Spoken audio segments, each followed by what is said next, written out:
G'day, Clubbies stars, and welcome back to the Legends series. I'm excited about this week because today we are talking to my first captain, the bloke, Paul Corridon. He was my first leader, and this guy was a super passionate footballer, probably one of the most passionate footballers that ever donned our jumper. He epitomised everything there was about Clubbies football and the Q way. Corra was our ruckman. He was our fearless leader, a best and fairest winner, and a premiership captain. And he was the one who was very quick to instill the clubby values into anyone who walked through the door. So he was a terrific leader on field and off. So we're going to hear from a much-loved legend of our club. Welcome to the series, Corra! Oh, you dickhead. G'day, Ant. How you going down there? Now, the viewers won't know that you're not in Victoria. Do you want to tell everyone where you are? Yeah, I'm in Darwin, so no need for this. Got the weather channel on in the background. Currently 31.4 degrees. It's about pushing 5 o'clock my time, so it'll stay that way till about 10 and might drop down to about 25. So we'll go get the jumper on a little bit later this Arvo. Yeah, terrific, mate. You've made everyone feel really shit house to start this interview, so thanks for the warm welcome. Just here to pep you up. That's good. Now, I get some random 5 or 6 word emails from you every few weeks about 4 a.m. So you've been watching the episodes?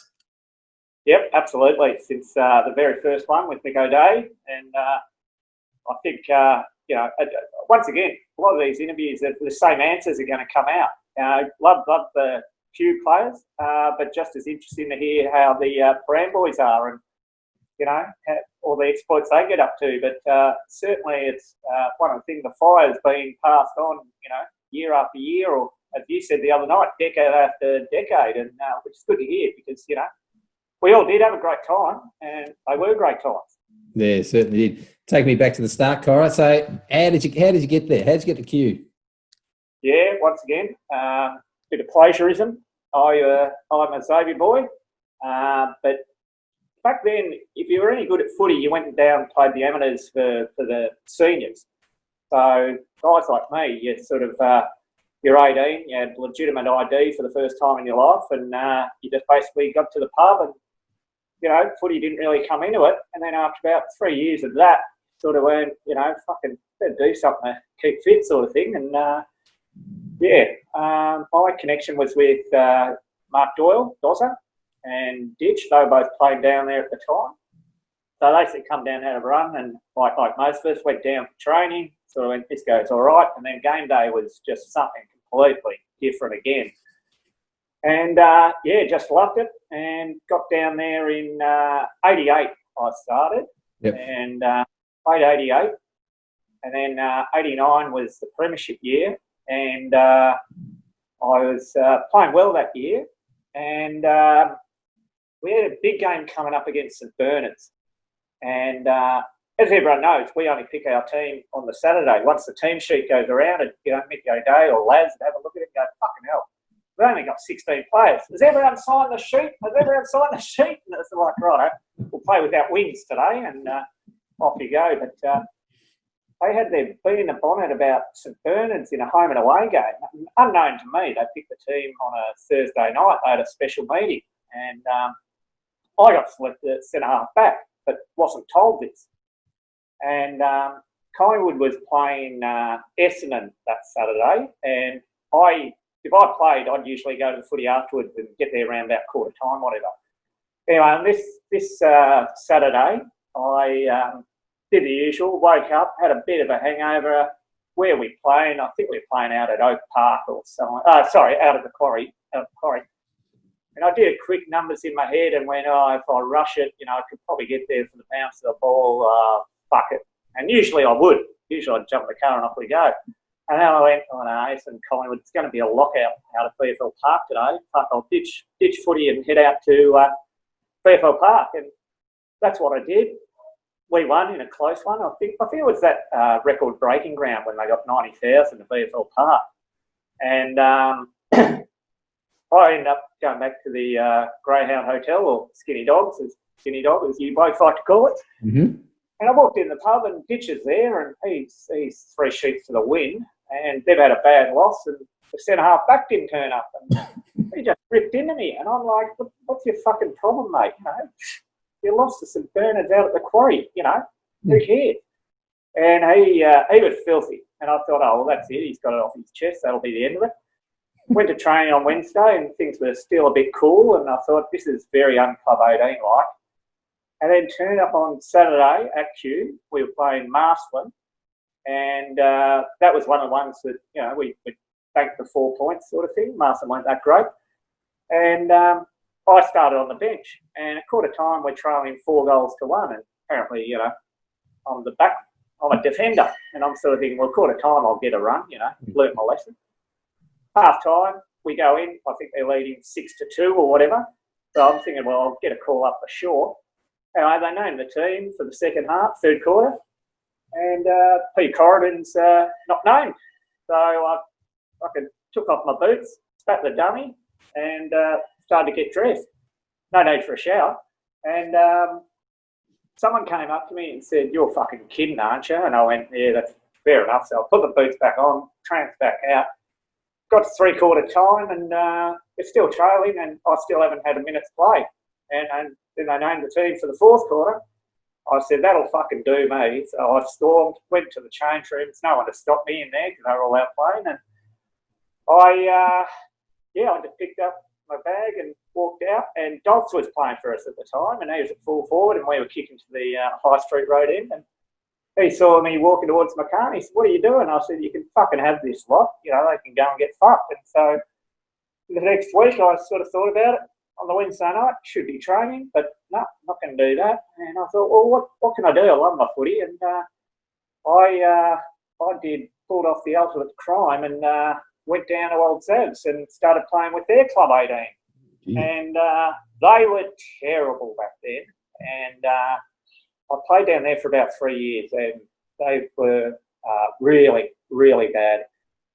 But similar culture. They didn't have like the whole team getting on sort of thing, but there was a good core of half a dozen blokes that, you know, would go out the night before and rock up, similar to all the clubbies at Q, and off we'd go. And back then we were actually, it was in G and H division in the amateurs. So we were in G, Q were in G, and Zavs were in H. That's how bad they were travelling, and didn't play final. So I stayed down there for about 3 years or so, and then I don't know what got me back to Q, but I came back, and I think once I left Zavs, they went on to win about 7 straight flags, and I came back to Q in it must have been 93, and then we won the flag in 94, and the rest is history, as they say. Yeah. I'll come back to 94 because I've got a question for you about 94. Cheers. What have you got there? Tell me what that was. I've got a nice Sem Sav Blanc on the go here. Of course you do. The QA. A drink for the warmer climes. So's beer. So describe yourself as a player. To the blokes who haven't seen you play, tell us about you as a player. The best. Next. No, look, it's one of those things. I played most of my junior footy back, and got to run up forward every now and again. And whenever I kick a couple of goals, they've gone, finally they've seen that I'm forward, but back into defence the next week, whatever. And with the clubbies, it was the same thing. Started in the back line, and back then you had guys like Michael Shorey. He was centre half back, and he was the ruler of the back line. And guys like Tucker, on the flanks and all that. Laz, we had back flankers that, could take off and straight into the forward line and things like that. So I was just filling up, usually a back pocket sort of thing most of the time. And I don't know, a day came and we were getting flogged in the ruck, and I just said, oh, look, I'll have a go at it because, I'm not overly tall, but I've got a fair leap on me. And that's basically where it started. And I sort of, quite enjoyed not being responsible for someone kicking goals on you. And, you get a good tap down at players like yourself and Ivac, and you look like a superstar. So that was just how that came about. yeah, there weren't too many games where I started in the ruck and I was taller than the guy opposite me. You know? No. So, but it really was. The bigger they were, you know, they just couldn't get off the ground. So, you know, I'd just leap into their onto their thighs, you know, onto their hip, and away we'd go, and you just have a day out. So, yeah. But So for the blokes watching, I mean, that's a good description because you are a brilliant tap ruckman, and as I said, you'd walk out. What are you, 6'1" at best? 6'2". Yeah, okay, maybe 6'2" at best. But say 6'2", and you'd win the tap time after time down to 10 o'clock. 10 o'clock. Yeah. It's like I remember 10 o'clock. I remember when you guys came down, and that was the funniest thing too. So we won the flag in '94, and I was sharing the ruck with Willow back then, and he'd start, and whenever he got tired, he was an old statesman. He was one of the originals as well, and so he'd do his 5 or 10 minutes. So that's it, young fella, on you go, sort of thing. And we won the flag in '94, and so the history was their first flag was '89, then they won in '94. Sorry, the first flag was 84. Then 84, the first flag, then they won in '89, and then they won in '94. And we just went, well, it's another 5 years before we win a flag, sort of thing. And that's just the way it was. You know, you won a flag, a lot of the guys retired straight away and said, that'll do, mate. You know, I've got the medal. And then the year after, you were usually depleted. And then 2 years after a flag, you were usually really depleted because then the guys who had played an extra year sort of went, nah, that'll do me.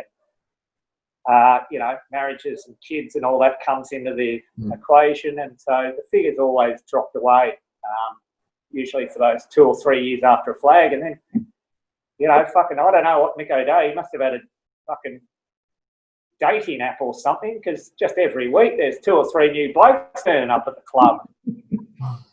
And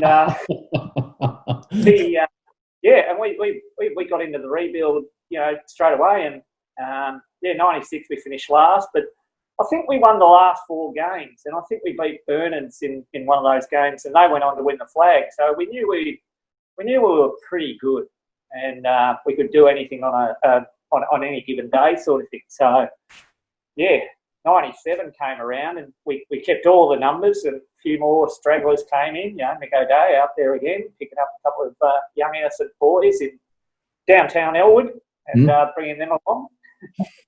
And yeah, the thing, and just touching on '97, the thing I remember most about that season was, you know, like most games of footy, you think you're pretty good, and then you cop a loss, and you know, bring you back down to earth and whatever. But I remember one day we were playing out at Ivanhoe, where once again we'd already banked the 4 points, and they took it right up to us. And I think they led till 3/4 time or something like that, and we didn't get out of first gear. And and then we played last quarter and we ended up winning.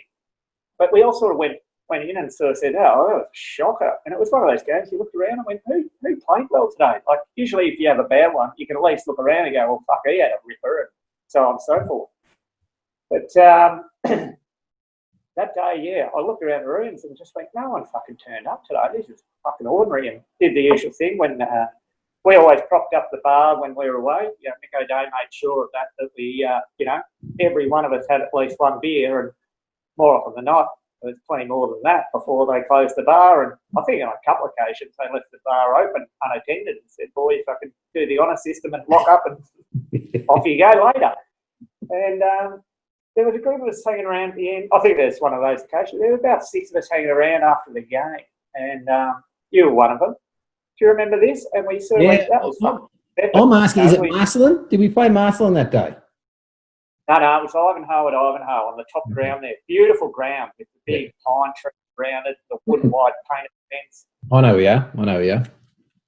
And we stood in the grandstand because I think it started pissing down, and we just stood in one corner of the grandstand and just said, what are we going to do? You know, we've got the cattle for a fucking change, because, you know, most of the time we weren't the best team in the comp, and, you know, we'd grind out finals and cause an upset here and there, and that's just the way the Clubbies were. You know, we were never the dominant Hawthorn of the late 80s, early 90s, mid 2010s, whatever.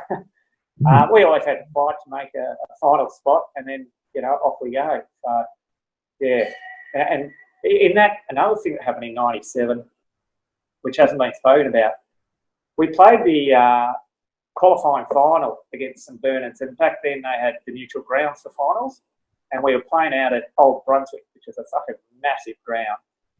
And we were getting touched up. They were in front by 5, 6, 7 goals at three-quarter time. Anyway, we go out for the last quarter, and then Dr. Mack came down, father of the player, and also the club doctor sort of thing, on hand, whatever, when he was there.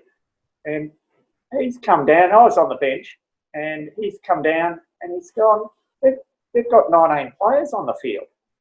And it was like, what the hell? And then they did the count, and when they pulled the teams apart, the guys on the field were like, what the fuck's going on here? And they separated the teams. And a couple of Bernard players both ran to the pockets, but because the ground was so big, they were never going to get away with it. One of them literally jumped the fence and hid.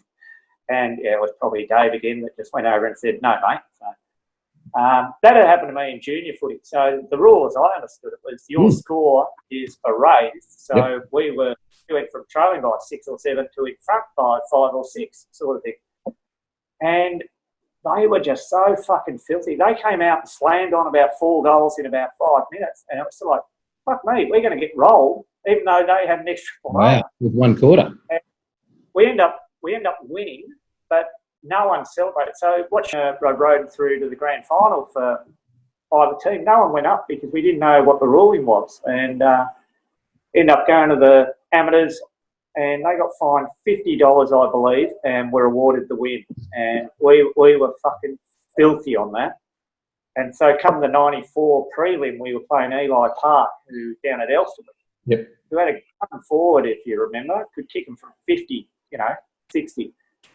And he took a mark on the boundary line, and then the siren went. And we thought, fuck, he's out. He's 55 out, but he'll kick this. Distance is going to be the problem. And he sprayed it, and I think it went out on the full. And so we were in. And then we just had a week of fucking, we're going to get Bernards. And they were always a cocky bunch. And I remember my brother was playing, worked with one of the Bernard guys.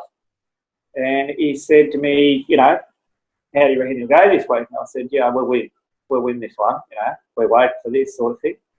And he said, oh, they're talking themselves up huge. And I said, oh, is that right? And he said, yeah. He said, it's foregone conclusion. So, I mean, I talk about banking the 4 points. You don't fucking bank a flag. And so that was just one of those things you hear, and I've got goosebumps just remembering it. And you just sort of like go, we got them here. They're going to go out. They think they can go through the motions. And it was a fucking real tough game.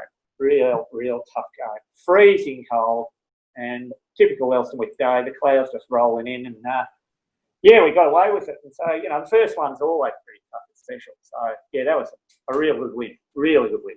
Yeah. So I actually had in my questionnaire, tell us about your memories of the 94 grand final. And I've actually, which you've done.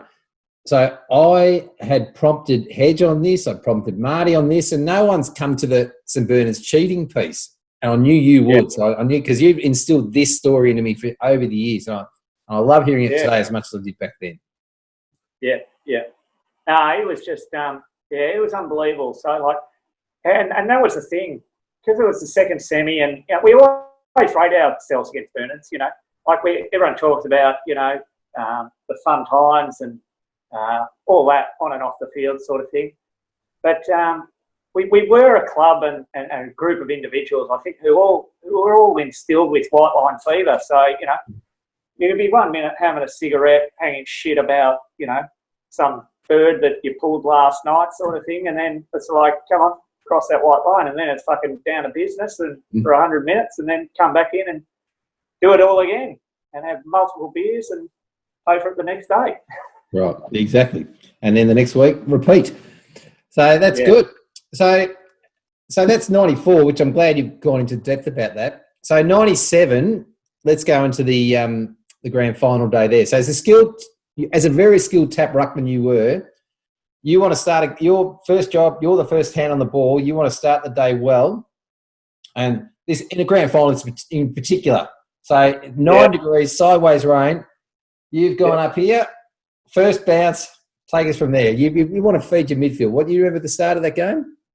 I know exactly where you're going with this. And every time I watch a video, I remember watching the video for the first time, and I didn't even remember it happened on the day, sort of thing. But every time I subsequently watched the video. So what happened was, and just to lead into that, when you came down to the club and Ivac, you were usually in the pivot, the two of you, sort of thing.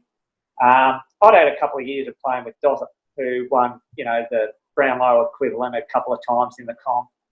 I think he only won 2 Q Best and Fairest because he set the bar that high that if he only got 40 touches, he wouldn't get a vote. He needed to get 50 and kick a couple, sort of thing. And so he was definitely jibbed a couple of BNFs at Q. I remember when you came down, it would have been a pracky match, I suppose. And you started straight in. I started round 2 in 96. Yeah. I remember, and so I think Dozzer had given it away by that stage.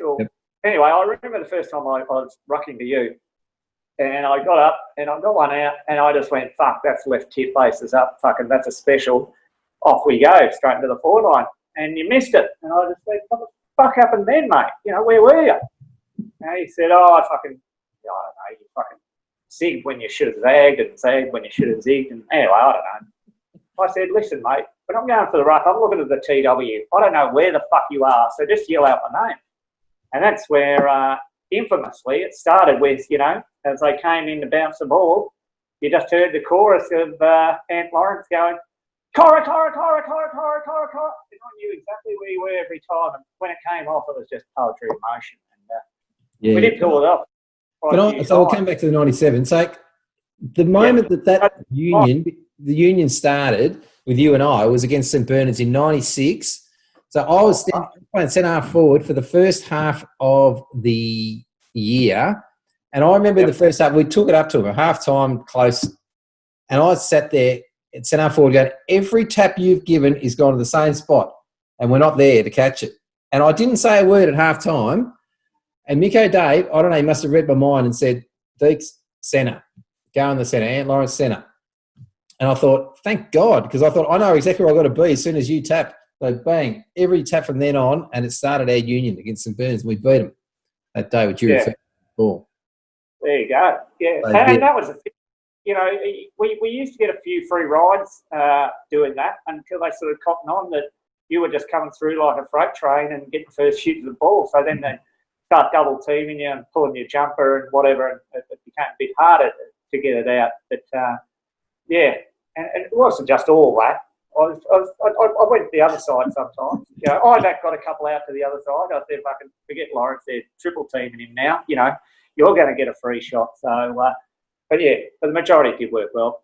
Yeah. So getting back to your question, so 97 grand final, bounce of the ball, whistle goes, and we were notorious for fucking crossing the line. I did say, without figures in front of me, I'd say we were fucking 95% against.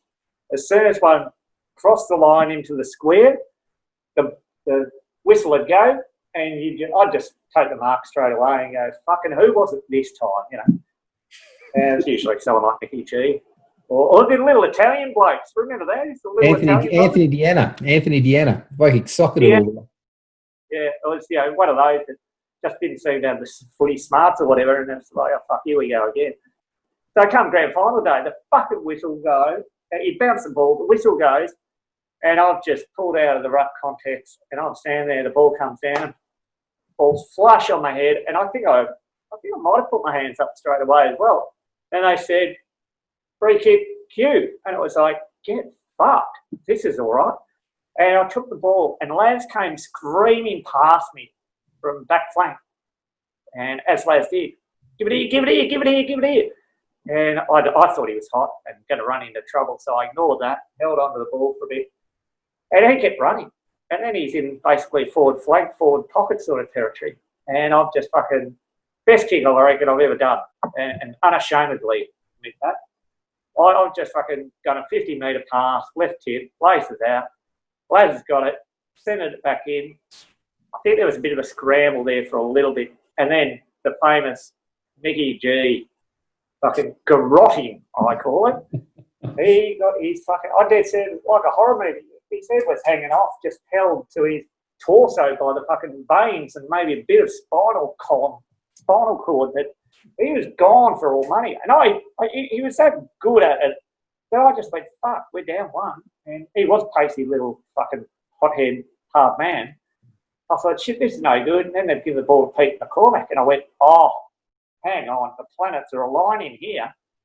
And then Pete's gone back, slotted it from 50, got the pair of blades. I remember that vividly as well. And I had a look to see, expected Mickey G to be in the hands of free traders. He's fucking on the forward flank and the wing and just fucking pissing himself laughing, going, can't believe they fell for that and all that. And that was it. 2 minutes into the game, we're one goal up. And he just went, we're not going. You just had that feeling, nothing's going to stop us today. But I think there was only 5 more goals kicked in total for the game. Yep, 4-3. 4 goals beat 3 goals that day. Yeah. So that was a great game. Richmond Swans the other week was only 2 points difference. Richmond 4-10 beat Swans 3-8. We were 4-8, 3-8. And that was the grand final too, where I think Quinny kicked 1-5 and maybe one on the out of bounds as well. And I was living with Quinny at the time, obviously, and I just remember, he likes to joke with the best of them, but gee, you turn it back on him sometimes, and he gets a bit silky on you. And I remember, the grand final replay was shown quite a bit, and every time I just go up to it, I go, here it is, this is the one. He'd run into it, I'd just fucking jump out of the fridge and say to him, how the fuck did you miss that one? No one could have done that. And 5 minutes later, he'd come running in on an angle, no one around him, and he'd decide to slot it on a fucking 50-degree angle instead of straightening it up and widening the angle a bit, give himself a chance. Another point. How did you miss that? You fucking... Oh. But, that should have been a runaway victory that day, and we did win comfortably, but the scoreboard showed that it was a close game, and it felt that way, especially in the last few minutes. I sort of thought, oh, fucking don't do this to us. We can't dominate like this and give it away now. And, it's got a little bit hairy in my memory over the last couple of minutes sort of thing. And so, when the siren went, I can let the fucking party begin. Well, did it what? So after the siren went, you got to hold up the cup. You were the Premiership captain at that point. Yeah, which I didn't think happened at the time because Frank Guppy was the footy manager, and Mick got up and Mick O'Dea made a speech. He said, I'm going to ask Frank Guppy to come up. And so they've both gone up. And I went, oh, geez, I've missed the giggle here. It's going to be Frank and Mick holding the cup. And, something happened and I got called up and, held on to it for a fair bit of those next sort of 2 or 3 days. And, that was good times. Bit blurry about where we went. I remember we went to... Did we go to the bar in Elwood to start with? Was that a mate of Mick O'Dea's? I think we went to the Elstwick pub, I reckon. Then we went to a lounge in Elwood. Mick took us over there. Yeah, we went for some reason, and we were like, what the fuck are we doing here? We're not in our territory here. And so, I think we meandered back to the Skinny Dog after that or whatever. Remember the cup after that? What happened? No, that was on the Monday. It was the Monday because I was, so for those that don't know, the cup got absolutely pulverised. And it was a Monday, and we're at the Beehive Hotel. And as I said, we'd been to a bar in Elwood and Elstonwick or Elwood, whatever. The Elstonwick pub we definitely went to started.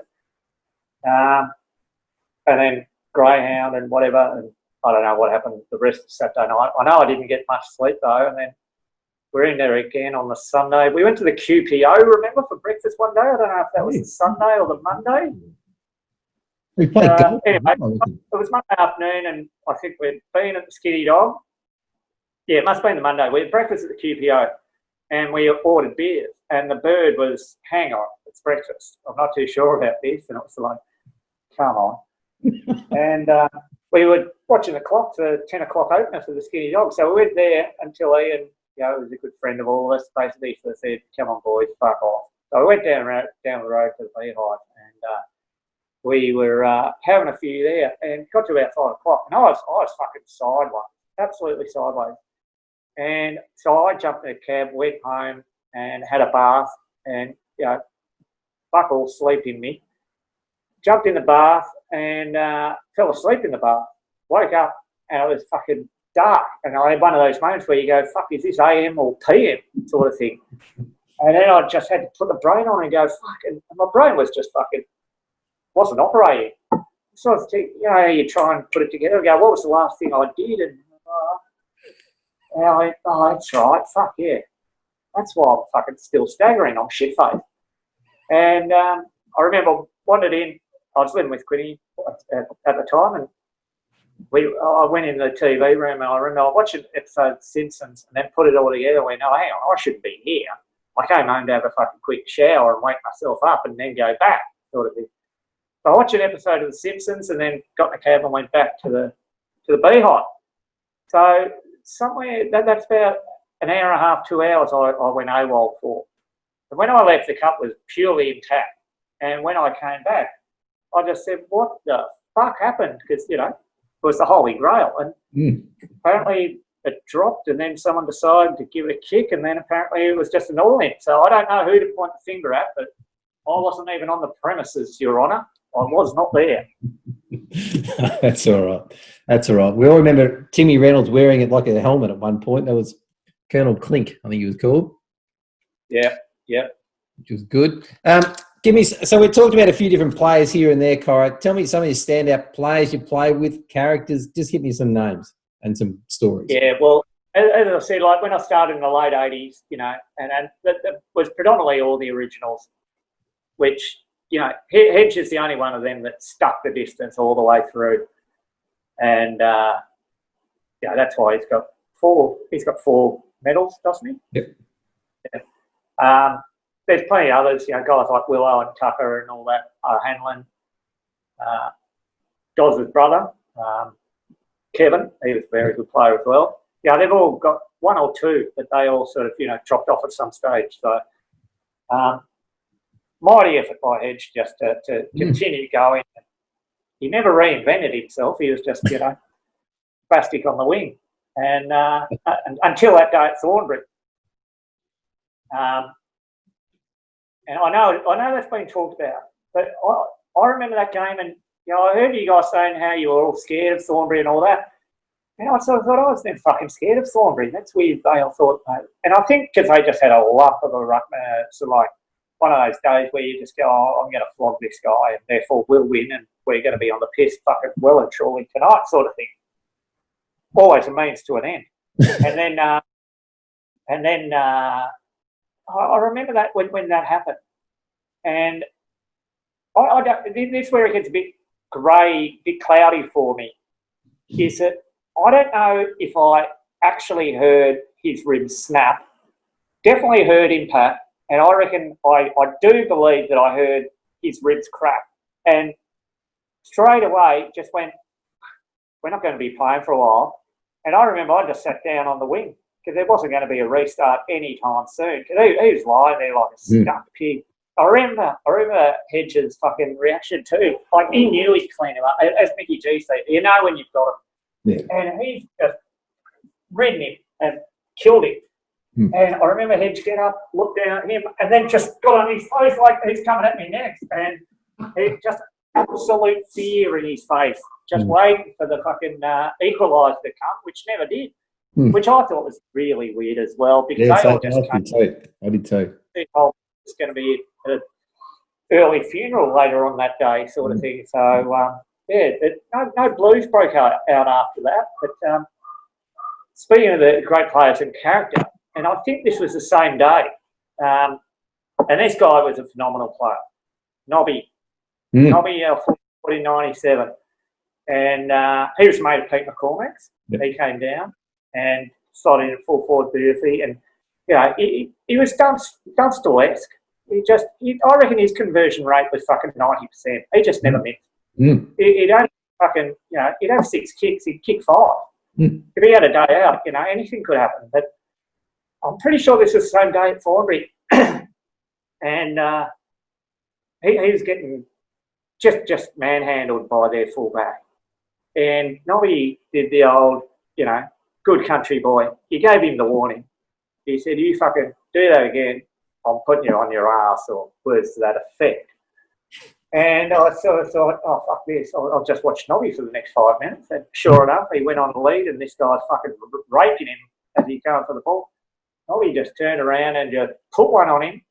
He's gone down like a sack of shit. I think he might have got the free kick. And after that, that guy did not go within about 2 metres of him, literally shit scared. And I think about 5 minutes later, they realised that they effectively didn't have a full back because he wasn't going anywhere near Nobby again. And, but anyway, Nobby, great bloke, R.I.P.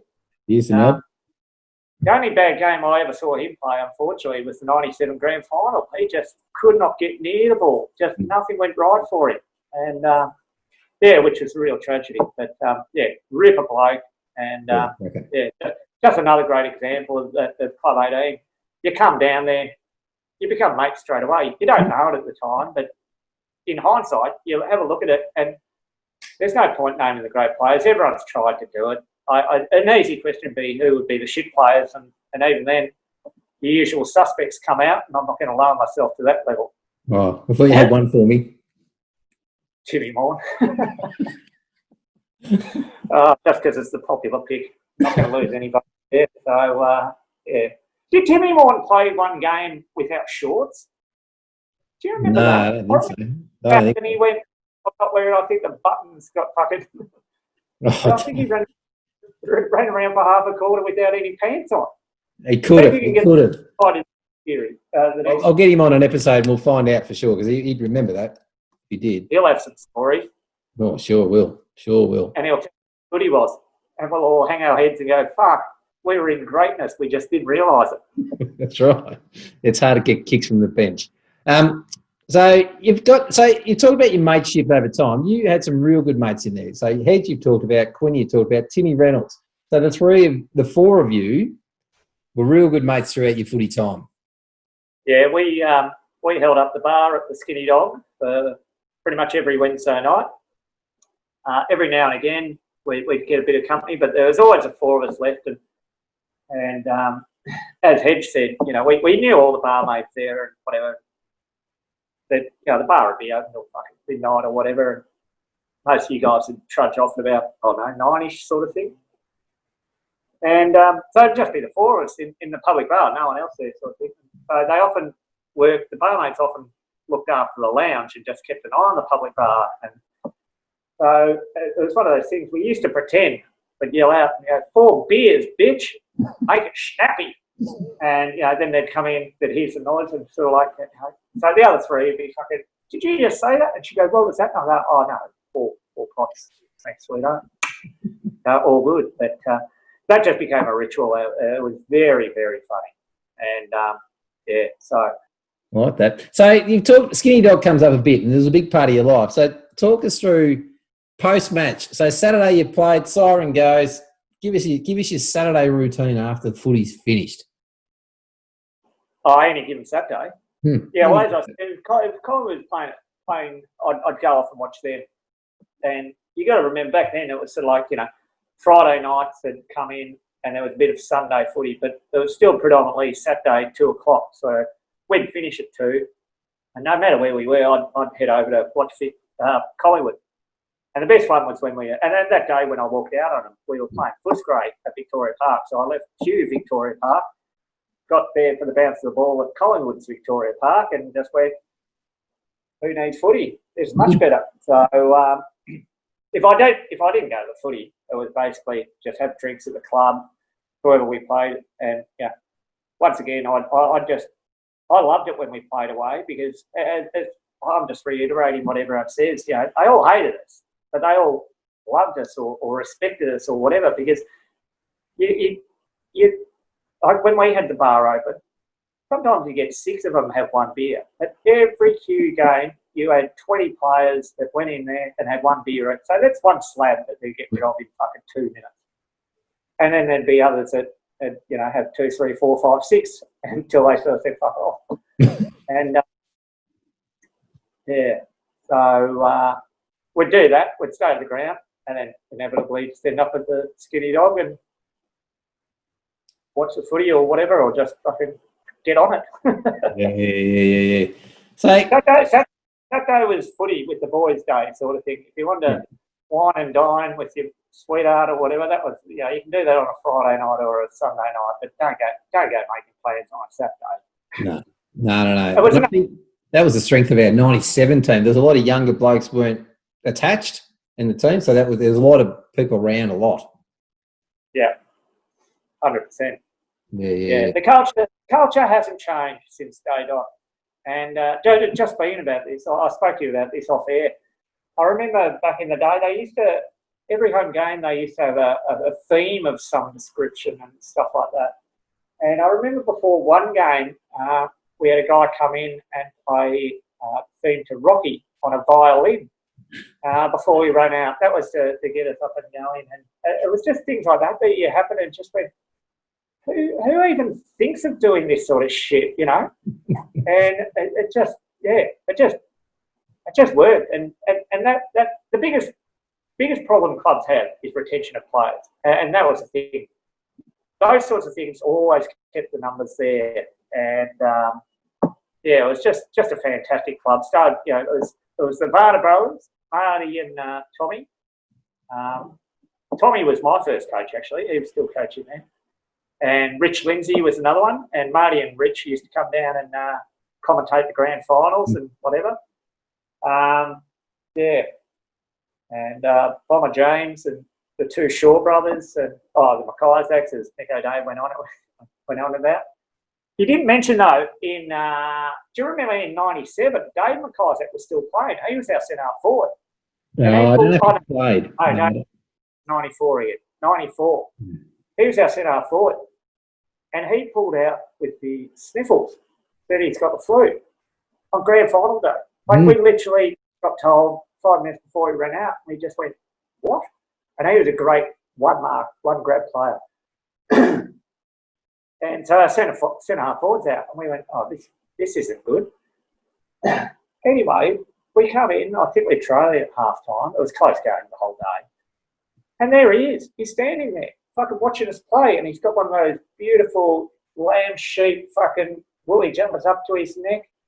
It's like, what the fuck are you doing here? It was like Pagan when he walked past Schwatter. Archer and Schwatter. Was that the prelim? Yeah, prelim against St Kilda. St Kilda went through, and he just went past and said to him, "You fucking cunt!" And I reckon that's how 80% of the players felt. We just saw him and just looked at him and went, "You're a fucking cunt," you know. We were thinking deathbed if you're not playing in a grand final, and there he was, all rubbed up, watching us play, and it was like, "Nah, that'll do, mate. You're no good. Don't want to borrow you." Mm-hmm.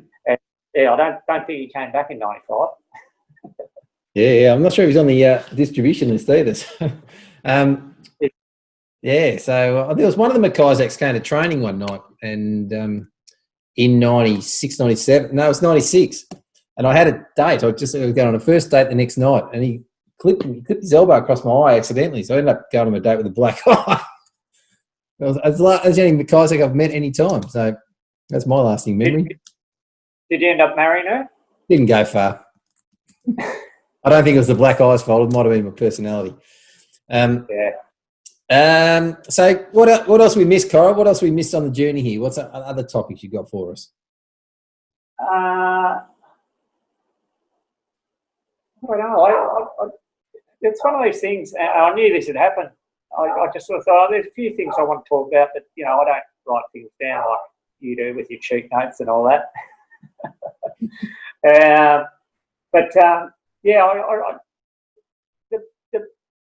One of the biggest memories is sort of like '96 that we finished last, and all of you blokes that came along, and it just went, as I said, from just straight away, mates, and you know, here we are, fucking decades down the track. And, you know, still in contact with each other. You know, you guys obviously a lot more, but, and, you know, a lot of people were mates before they got there. You know, that's how you come, you know, you always come down via a mate somehow. But, just '96 was, we were getting touched up week in, week out for the first half of the season, and then it all clicked in the second half, and we just sort of like, shit, this could be something. And it was poetic justice that we did go on and win '97 because that was all started in early '96 with a lot of losses, but still fucking great times being had, and everyone understanding the culture is go out there, white line fever, try and win the game. If you can't, no need to fucking get out the hanky and have a fucking cry. Put a beer in your hand and fucking away we go. Everything's forgotten. And I think, once again, the skinny dog, a lot of our game plan, because we weren't the most structured team the whole time I played there, but Saturday nights, there was often things like that, like, when you said, you're playing centre forward and going, oh, Jesus, put me in there. I'm going to get a fucking couple of freebies here, sort of thing. And I think, a lot of that was on Saturday nights, you'd sort of say, oh, fucking, chuck us up forward. And, Labs and Mick O'Day would always just pick up on these little tidbits sort of thing. And then the next week, someone be named from the back line into the forward line. And somebody in the back of your brain go, hang on, I knew that was going to happen today. What was it? And it was the haze of last Saturday night that caused that to happen, sort of thing. So, two flags, 94, 97. When we broke it out, as I said, 84, 89, 94. We weren't supposed to win another one until 99, which I think you guys went on and did, didn't you? We won 99. So if you kept the, I was going to say trilogy, what's an equivalent? We kept the run going. Yeah, exactly. But speaking of which, I remember when, and once again, we weren't that well structured. We didn't have much to do with Q. As I understand it, basically, the Varner brothers went down a Q and sort of said, look, we'll play as your thirds. So not too many teams had thirds. Old Zabs did, Q did. And Q were about D grade, I think, at the time. Bernards did, obviously. But there were other teams, and talking about teams that scared you. Hedge touched on it. Port Colts. I think it must have been my first season. We played Port Colts at Port, and they were just scary. Like, you pulled into the car park and you were scared, and you thought, I hope this is the wrong ground because there's a lot of fucking crims around. No other way of putting it. And then you ran out, and it was those same crims in the car park that were fucking lighting up against you. And I remember playing that day, and just they just prefer to fight than a feed. The way to get the ball was to hit you and then pick up the loose ball, sort of thing. That's what their definition of loose ball gets was. Knock you out, loose ball, off you go. And there was a guy called Gary Sweet, the esteemed actor from Australia, and he was playing with them. So he was a nice little pretty boy, so how did he fit into the picture? And I think I might have been playing on a back flank or a wing or something like that day. And he just came in, and I went to get the ball, and he's just put one in my ribs. And, just sometimes you get hit in the right spot and you're just down and you can't breathe for a bit. And he just loved it. And I thought, that's when the light bulb went off, and I went, yeah, that's why he's playing for him, because he's a fucking thug too. So, they were no good. But we played a lot of different teams over the years at a lot of different grounds. And Q sort of always treated us like the unwanted cousin sort of thing, You get the invite, but you're not welcomed into the fucking party, basically. And then... So we won the flag in 94, and then we won in 97, and then they put the screws on us pre-season. And I remember Mick O'Day gave me a call or something like that, and he said, we've got a meeting with Paran at a pokey joint in Chapel Street or something. Yeah, Chapel Street. Chapel Street, that was the headquarters. And went down, and because I think with Q, they've done this often enough over the years. It's sort of say, make sure your boys come to the annual dinner or something like that, and so we'd buy a $50 ticket.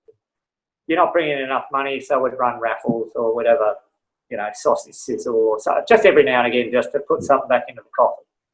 And they basically said, we don't want you. And then I don't know how the Paran connection came up, but I was summoned to this meeting, a pokey joint, with no knowledge of what was going on. And they said, well, we watch you. And Nico Day was sort of saying, well, we're going to bring you success, and, you want us drinking in the bar, turnover's going to go up, and he promised them the world, sort of thing. And explained, we just want to play footy and have a beer. So, and that's how Paran came to be. And that was my last year. That's when I moved to Darwin in '99. I came up here. So, another flag on this. Yes. Yeah. But, there is one other story I do want to tell you, and I thought you would have brought this. Have you got any more questions? No. I've got one other just to wrap it up, but you go. I've got a memory for you. We were playing Old Essendon, out at Old Essendon, and their whole centre line were ringers, dingers. And I'd had an exceptionally big one the night before. And I remember going there, and that, once again, we'd banked the 4 points before we even ran out. And I don't know, something happened early, and one of these ringers got into me and whatever. And then another one, and then another one. And then every centre bounce, there was just fucking 2 or 3 of them coming at me. And it was sort of like, this is just ridiculous, And once again, you and Ivac would have had a field day, just no one fucking go. They were just coming for me. And it was quite a funny game, and I was fucking giving it to them, all of them, just any cliche about redheads and gingers and rusty nuts and all that. I just pull them out, the whole book, giving it to them. And usually, most guys with red hair, they've heard it all before. And it was like they were hearing it for the first time. It must have been fucking part Amish or something. I don't know what was going on, but I upset them, and then. I got dragged. at the in the last quarter, and it was just like, oh, fuck it, righto.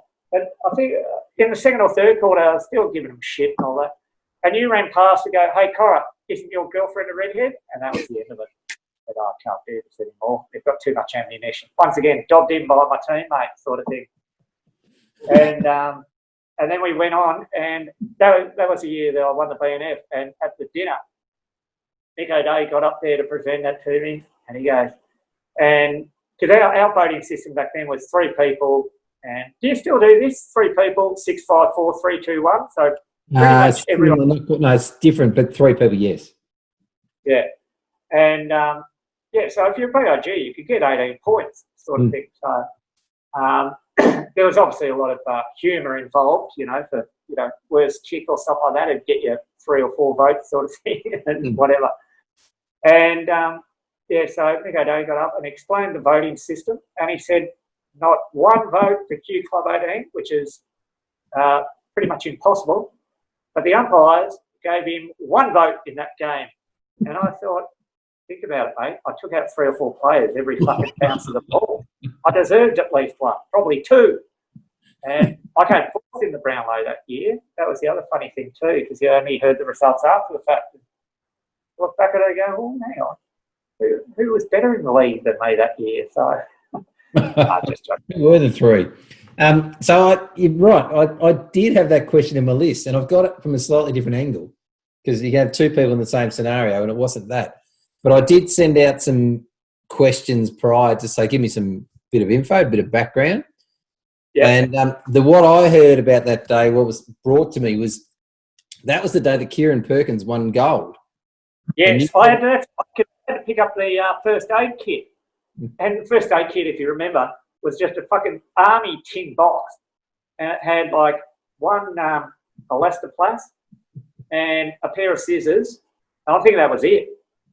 Maybe a couple of Band-Aids, but it was fucking nothing. And we used to rotate on who had to pick it up, I think. But anyway, I got given the gig, and me and Quinny were just living up the road. So I went, no worries. So I went down to Victoria Park in Kew, and he was supposed to swim at like 10 o'clock or something like that. And it got pushed back.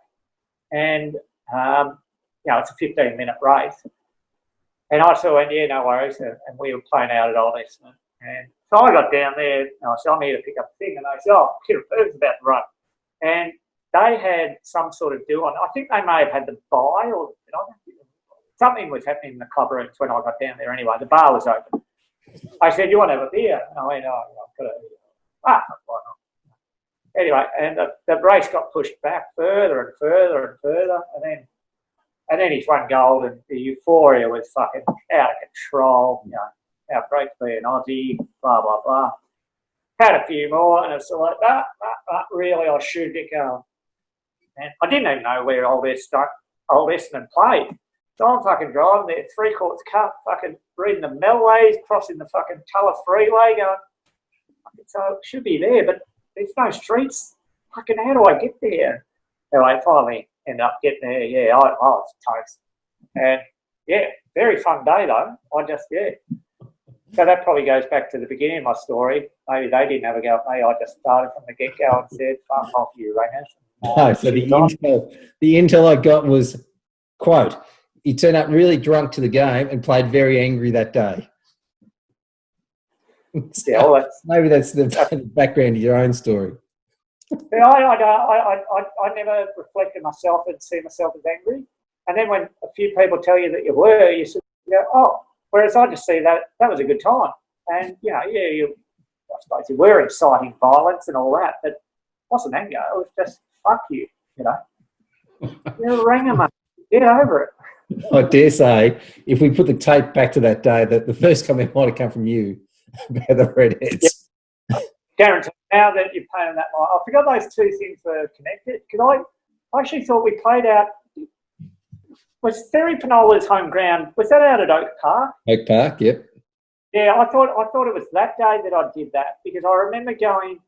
We played, and then we went to because they were in the EDFL, and they had open bar, and they had the best bar I'd been to in a long time at a footy ground. They had the glass front and all that, and so we did the usual go over there for drinks, and their blokes took off real early. And we stayed around and watched all the seniors, and I think it's when they came to give man of the match that we saw it. Oh shit, probably time to go. I actually thought it was that day, but anyway, they'll be similar those grounds, I think. But so let's wrap it up with a message for the current blokes. They can't get on the field. You don't probably understand that in Darwin because you can do whatever you want. But the blokes can't get on. They're not getting on the field this year. You got any message for the current boys? Yeah, as has been said by everyone in this series, enjoy it for what it is. I don't know about not playing for the year. I don't know. I suppose just treat it like a year off and get yourself right and all that sort of thing. But stick together. Still have a few fucking functions here and there, or meet at the local pub or whatever, and then just give it a red hot crack next year. But it's all fun times. I can't reiterate enough how much it is about the mateship. But on one side there's the mateship and the beers and all the fun. On the other stuff is the get out there and fucking win sort of thing. And I'm just rapt to hear that the culture has continued on in its very simple form from the outset, and should always be carried on. So yeah, that's my pearls of wisdom for you. We love them, and that's how I'll wrap up too, because you as a player instilled your pearls of wisdom on all of us that came through as the next generation. You set the scene for us. You told us this is how things happen around here. So you blokes get in line. This is how it rolls, and that was fine. It worked beautifully. So that was your role as a leader to help do that. So that was what you did for us, mate. Yeah, no worries. So thanks, Corra. You have set the path for all of us going forward. You've set the path back in 89 through to 99 about what this club means going forward. You took the Marty Varner, the Hedge era, right through that time and hand on to the rest. So you led the team with on-field and off-field with good passion, lots of beers on the way through and lots of great times. You were a fun bloke to play with. So thanks for joining us tonight, Corra. You're a clubby legend. No worries. And I just want to say the opinions of redheads is mine alone, and not those of Hugh, Paran or South Bank Football Club. Thank you and good night. Good on you, mate.